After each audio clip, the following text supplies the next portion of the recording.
अहो झेपत नाही तर ऑर्डर घ्यायची कशाला? अहो पुरणपोळ्या रेडी नाहीत म्हणजे काय? अहो नाही तसं नाही, मी नेहमी घेते ऑर्डर्स, मला सवय आहे. पण काय झालं आज मी जरा अडचणीत सापडले. तुम्ही थांबता का? मी एक 10 मिनिटात डबा तयार करते. सकाळपासून जी गोष्ट झाली नाही ती 10 मिनिटात तयार होणार आहे का? नाही हे बघा, निदान त्यांच्या वयाचं भान ठेवून तरी तुम्ही त्यांच्याशी नीट बोला. बिचारे सकाळपासून राबतायत तुमच्या पुरणपोळ्यांसाठी. अहो मला काय हौस आहे का त्यांच्यावर ओरडायची? अहो पूजे करता घरी पाहुणे बोलावलेत. जेवणाची वेळ झाली तरी पानात पुरणपोळी नाही म्हटल्यावर राग येणारच ना. अहो पैसे मोजल्यावर त्या मोबदल्यात मला सर्व्हिस मिळालीच पाहिजे ना. नाही तुमचं बरोबर आहे. तुम्ही थांबा ना, मी आहो आता आमटीचा मसालाच कुटत होते. होईल आता तयार होईल. मसाला कुटताय तुम्ही? अहो या स्पीडने स्वयंपाक होणार कधी? साधा मिक्सर नाहीये तुमच्याकडे? नाही आहे, मिक्सर आहे पण तो बिघडलाय. तोच दुरुस्त करायला गेले ना माझी सून. ही बघा आली. वल्ली झाला का मिक्सर? का दे. नाही दुरुस्त झाला माई मावशी. मी खरंच खूप प्रयत्न केला पण नाही झाला. कठीण आहे मावशी, तुमचं खरंच कठीण आहे. आज तुमच्यामुळे पाहुण्यांसमोर शोभा होणार आहे आमची. कुठून दुर्बुद्धी झाली ना आणि तुम्हाला ऑर्डर दिली असं झालंय. काका मावशी काय पहिल्यांदा घेत नाही ऑर्डर. अगदी 200 पोळ्यांचे सुद्धा ऑर्डर घेते. हो का? मग मी काय करू? माझा डबा त्यांनी वेळेवर दिलाय का? नाही ना. तुमचा राग समजू शकतो मी. वाटलं तर आम्ही तुमचे पैसे परत करतो. अहो प्रश्न पैशाचा नाहीये. पाहुणे आले त्यांच्या पानात काय वाढू हा प्रश्न आहे. त्यांना काय सांगू? आम्ही ज्या बाईने ऑर्डर दिली होती त्यांनी पुरणपोळ्या बनवल्याच नाहीत. आता तुम्ही एक काम करा, तुम्ही तीर्थ घ्या आणि आपापल्या घरी जाऊन जेवा असं सांगू का? अहो नाही असं बोलावं नाही लागणार. मी काय म्हणते, आता जितक्या पोळ्या तयार आहेत त्या तुम्ही घेऊन जा ना. बाकीच्या पोळ्यांची व्यवस्था मी करते. तुमच्या पाहुण्यांचा खोळंबा नाही होऊ देणार आम्ही. हे बघा, जे व्हायचंय ते झालंय. आता हॉटेलमधून पुरणपोळ्या मीही मागवू शकतो. अहो पण मूर्ख म्हणून घरगुती चवीचा अट्टहास केला होता का आम्ही? तुमच्याशी ना बोलण्यात काही अर्थ नाहीये.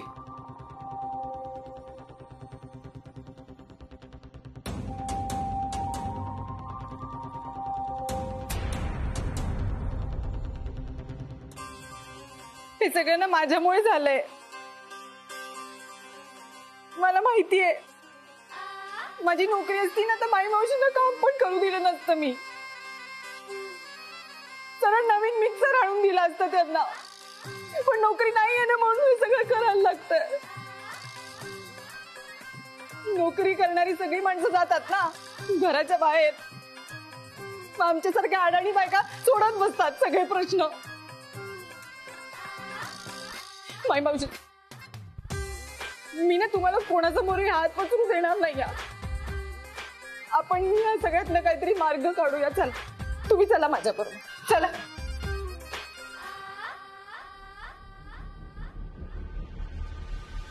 बघितलं सचिन, आपण कमवत नाही हे तिच्या किती जिव्हारी लागलंय. तू मी सौरभ आपण कमावते आहोत त्यामुळे आपलं हे पटकन लक्षात येत नाही. पण खर्च करावा असं वाटल्यावर स्वतःकडे पैसे असणं आणि ते हक्काचे असणं हे खूप महत्वाचं असतं. कुठल्याही व्यक्तीला स्वतंत्र व्हायचं असेल, स्वतःच्या पायावर उभं राहायचं असेल तर आपण त्याला अडवणं बरोबर नाही ना. चला, आता ही बाई हिचा मुद्दा सोडत नाही. ही माझ्या शिक्षणाची परवानगी घेऊनच राहणार. फक्त तुमच्या तिघांपैकी मला फीचे पैसे कोण देताय ते तुम्ही ठरवा. हे 1 किलो वर भरलं बघा. स्टीलच्या भांड्यामाग 1 किलो माग 50 रुपये आणि ह्याचे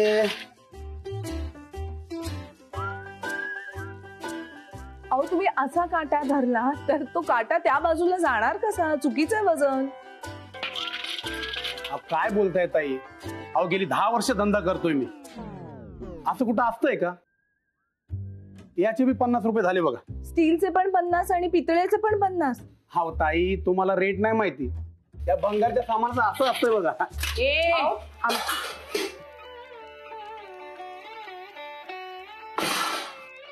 कसं असतं भंगाराच्या सामानाचं? अनामिका ताईंना गंडवतोयस? हो ताई, तुम्ही मध्ये पडू नका, आमचा हिशोब झालाय. का नको मध्ये पडू मी? का? स्टील गंजलेलं असल्यावर त्याचे 50 रुपये बरोबर. गंजलेलं आहे हे, पोचा आलाय फक्त. 1 किलो मागे किती देतोस तू? 120 रुपये बरोबर ना. आणि पितळ, थांब जरा, ही पितळाची भांडी 1 किलो पेक्षा कमी आहे. हा, 1 किलो पेक्षा जास्त वजन आहे ह्याचं, कळलं? मला माहिती तू तराजू कशासाठी वापरतोस. वजनात कपची मारता येते ना मग तुला. काय याचे होतात 150 रुपये आणि त्याचे 120, असे तू मला 270 रुपये देणारस. चल. अहो धंदा कसा होणार माझा? तुम्ही तर गरीबाच्या पोटावर पाय देताय. गरीबाच्या पोटावर पाय द्यायचा काय प्रश्न आला इकडे? हा, व्यवहार आहे हा, व्यवहार तर होणारच ना. ए, तुला द्यायचं नसेल ना तर इकडे कोपऱ्यावर एक भंगाराचं दुकान आहे, त्याच्याकडे जाऊ. तो बरोबर भाव लावतो. खर तर हे सुद्धा तुला द्यायचं नाहीये, कळलं? तुझी दया आली आहे ना म्हणून त्या देताय. थोडी लाज बाळग आणि दे पैसे लवकर. माफ करताय सर, चुकी झाली माझी. हा, पुढच्या वेळेला असं गणवायचं नाही. हा, नीट भाव करायचा पुढच्या वेळेपासनं. हा ठीक आहे, 270 रुपये माफ करा. आणि आता हे कशाला ठेवलंय? हे पण घेऊन जा, त्याचे पण ते 100 रुपये. चल.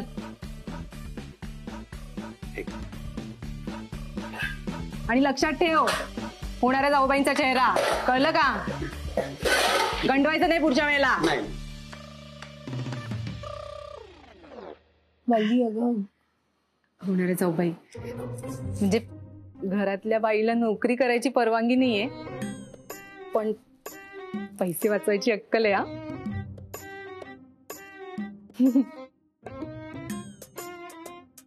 म्हणजे लोकांना असं वाटत राहतं की वल्ली काय भाव करते भाव करते. पण खरं सांगू अनामिका ताई, हे असे वाचतात ना पैसे, तो माझा आधार आहे हो. नाहीतर काय, तुमच्यासारख्या कमवणाऱ्या लोकांसमोर नेहमीच हात पसरायला लागतात मला. असं नाही अगं वल्ली, तो माणूस सुद्धा गरीब होता ना, म्हणून त्याच्याशी घासाघीस करायला नको वाटलं मला. नाही नाही, म्हणजे तुमचं बरोबर आहे, पण तसं तुम्हाला वाटतं ना अनामिका ताई. पण तुम्ही कसं पैसे कमवता, तुमच्या कार्डात नेहमी पैसे असतात, पण माझ्याकडे तसं काही नसतं ना. माझ्यासाठी तो भंगारवाला सुद्धा स्वतंत्र कमवणारा माणूस आहे, पण माझं तसं नाहीये ना. मी काय इतरांच्या पैशांवर आणि उपकारांवर जगणारी बाई. हे घ्या तुमचे पैसे आलेच.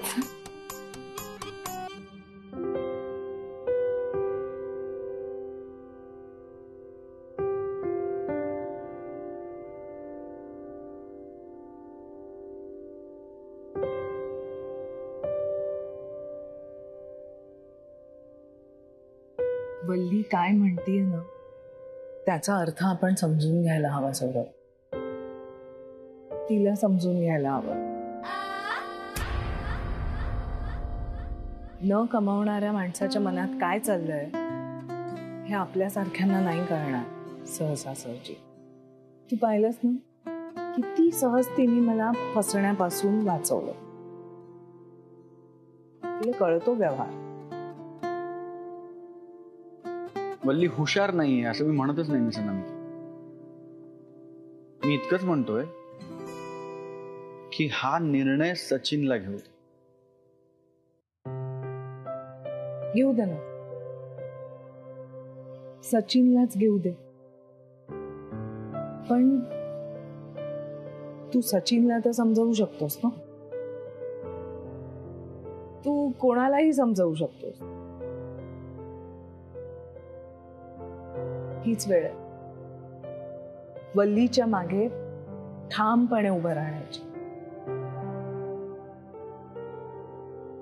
वाटतेस तेवढी हुशार नाही आहेस तू अनामिका. आता तुझा खिस्सा आणि मी. तुला सुद्धा कळणार नाही तुझे पैसे कधी आणि कुठे गेले ते. इतर सगळ्यांसारखीच तूही माझ्या जाळ्यात चांगलीच फसलीस आता. दादा अरे ये सचू, बस बस. काय पसारा मांडलाय?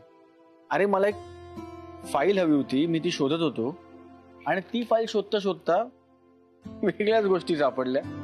चाळत बसलो. किती जुनी सर्टिफिकेट आहेत. हो. अरे हे आईचं आहे ना मॅट्रिकचं सर्टिफिकेट. काय भारी आहे ना दादा.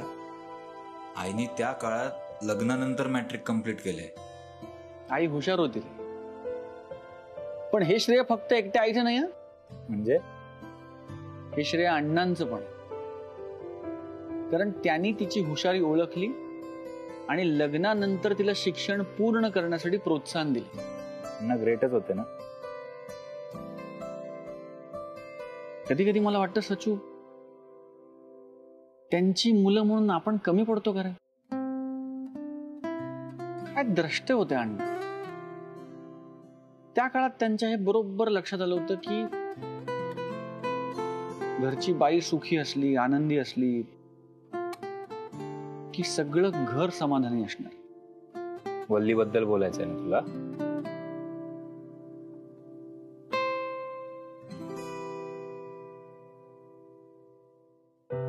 आता मला पण आवडेलच ना रे माझ्या बायकोनी शिकलेलं, नोकरी केलेली. पण आई आणि वल्लीमध्ये जमीन आसमानाचा फरक आहे रे. आईला किती कदर होती अण्णांच्या कष्टांची. आणि तुला असं का वाटतंय की वल्लीला तुझ्या कष्टांची कदर नाही? तसं नाही दादा, पण आधी झालाय ना प्रयत्न करून. तुलाही माहितीये वल्लीने काय केलं. बरोबर आहे सचू, पण आधीची वल्ली आणि आत्ताची वल्ली यात खूप फरक आहे, हे तर तुला मान्य आहे ना? मग काय म्हणणं आहे तुझं? वल्लीला शिकवायचं पुढे? नाही, माझं म्हणणं आहे की हा निर्णय तूच घे सचू. फक्त हा निर्णय घेताना सगळ्या बाजूनी विचार कर.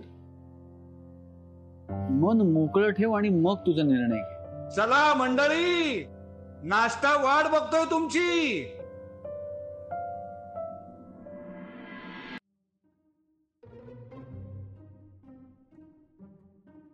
वल्ली, वल्ली, चल ना, आप्पा हाक मारतायत नाश्त्यासाठी. चल. काही महत्वाचं वाचतेस का? नाही नाही, काय नाही. चल बघू बघू. नाही. वल्ली पेपर आहे इकडे.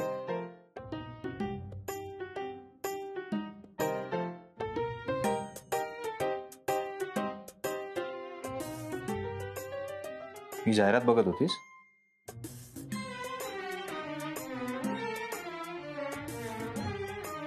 तुला एअर हॉस्टेस व्हायचं वल्ली? नाही, जाऊ दे ना. हे शिक्षण वगैरे जाऊ दे. माझं घरकाम बरं आणि मी घरी. चल आपण नाश्ता करायला जाऊ. वल्ली ऐक, वल्ली हात सोड. वल्ली, अशी का नाराज होतेस लगेच? मला नाही चांगलं वाटत. नको ना चेहरा पाडूस असा.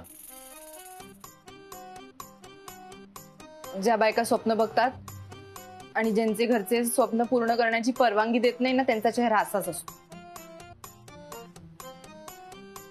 आणि ज्या बायकांचे नवरे त्यांच्या पाठीशी उभे राहतात, अशा बायकांचा चेहरा कसा असतो? मला काय माहित, माझा नवरा नाही देत परवानगी. दिली.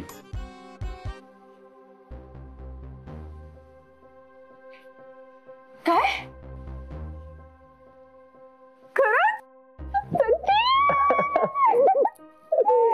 आज मी खूप खुश आहे.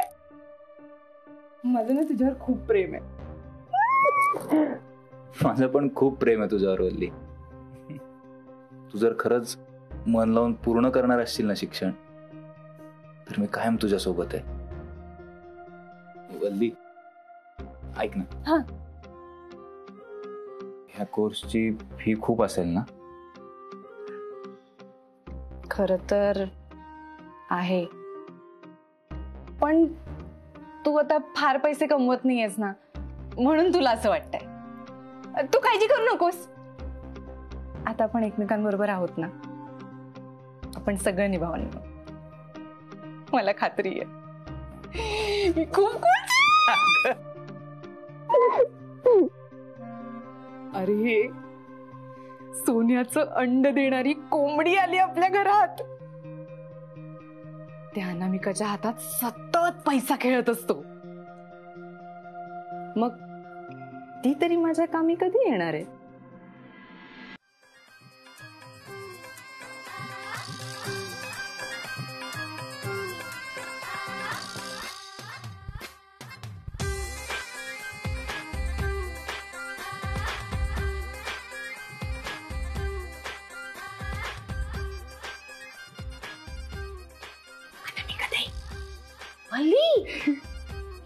काय अचानक? ते काम करताय का तुम्ही? हो, करत होते. बोल ना. बस बस ना तू आधी. जरा महत्वाचं बोलायचं होतं. मला हवाई सुंदरी व्हायचंय. काय झालं? म्हणजे तुम्हाला माझा निर्णय नाही आवडलाय का? नाही अगं, असं नाहीये. काय आहे की म्हणजे माझ्या ओळखीचं कोणी या क्षेत्रात नाहीये. शिवाय एका विशेष प्रकारचे कपडे घालावे लागतात. हे सगळंच बाई मावशी आप्पांना चालेल का? पण आमचे हे हो म्हणाले. अरे वा, सचिनची परवानगी आहे? हो. अगं, नवरा आहे ना पाठीशी. हो. मग काय तर, बाकीच्यांना काय तू समजावशीलच. अरे ते काय कठीण आहे, ते तुम्ही आजचं कराल. म्हणजे ते तुम्ही भाऊजींना सांगालच ना. आणि भाऊजी काय तुमच्या शब्दाबाहेर नाही, आणि आमचे हे भाऊजींच्या शब्दाबाहेर नाही. आणि माई मावशी तर तुम्हाला नाही म्हणूच शकत नाही. आपणच काय ते मी बघून घेते. काय झालं? इतकं सोपं नाही अगं ते. ठीक आहे, आता लग्न झाल्यावर इतक्या वर्षांनी मी एक स्वप्न बघितलं होतं, पण ते सुद्धा पूर्ण होणार नसेल तर नाही. ठीक आहे, ठीक आहे. आता संसार म्हणल्यावर थोडी तडजोड करावीच लागते ना. प्रत्येक वेळेला थोडी मनासारखं होतं. बघते, मी फक्त म्हणाले की कदाचित वेळ लागू शकतो. मग मी ऍडमिशन घेऊन टाकू का? घेऊन टाक. बघू.